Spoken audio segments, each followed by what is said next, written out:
আমরা আরেকটা রুমে গিয়ে প্রধান এবং উপপ্রধানের নির্বাচন হবে এবং ওই রুম থেকে এসে আপনাদের সামনে প্রধান বা উপপ্রধানকে নির্বাচন হয়েছে এটা ডিক্লেয়ার দেওয়া হবে। ধন্যবাদ। তো চইলাম কেন্দ্রে আমরা আড়ালিয়া গ্রাম পঞ্চায়েতে একটা ভোট টেকিং দিন ছিল আড়ালিয়া গ্রাম পঞ্চায়েতে, কিন্তু আমরা আজকে এখানে আয়া দেখলাম যে আমরা টিপ্রামথা 4 জন যে মেম্বার তাদের জন্য বসার কোনো অ্যারেঞ্জমেন্ট নেই এবং যারা লিডার্সরা ভোট টেকিংয়ে যারা আছেন তাদের লেগে কোনো অ্যারেঞ্জমেন্ট নেই। খালি বিজেপির লোক এখানে বওয়ার জন্য এখানে চেয়ার এবং সব কিছু করছে। তো আমরা এখানে দেখলাম কোনো অ্যারেঞ্জমেন্ট নাই। তো আমরা এই ভোট টেকিং থেকে আমরা বের হয়ে আসলাম।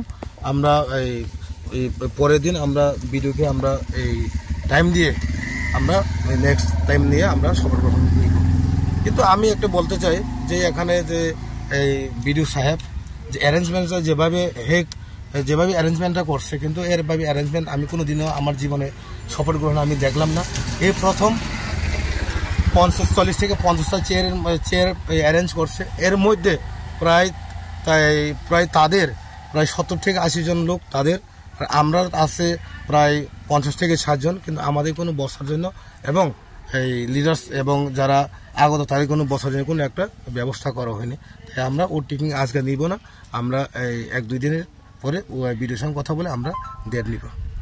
তো এটা কিন্তু একটা জিনিস আমি বলতে চাই, এটা কিন্তু বিডিও সাহেবের ব্যর্থতা, টোটালি ব্যর্থতা।